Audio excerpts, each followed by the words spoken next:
Good morning guys. So papakita ko sa inyo paano mag-change oil and difference ng regular, semi and fully synthetic. So tara. So yan, naka-lift siya, dinidrain. So gamit natin fully synthetic, pure 100%, walang halong mineral oil like semi and regular.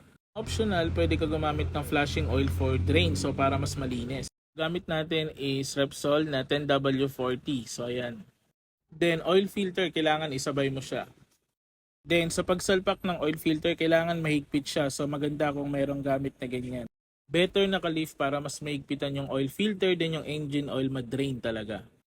After madrain, ayan, ibababa na siya para salina ng engine oil. Then ayan, sinasalina na siya. So yung sukat niya kailangan sakto. Hindi pwedeng kulang, hindi pwedeng sobra. So kailangan naka-level doon sa pinaka-stick. Then start natin yung kotse para makita natin yung pinaka-level ng engine oil. Regular oil 3 to 5,000 kilometers, then 5 to 7 sa semi, then 8 to 10,000 sa fully synthetic.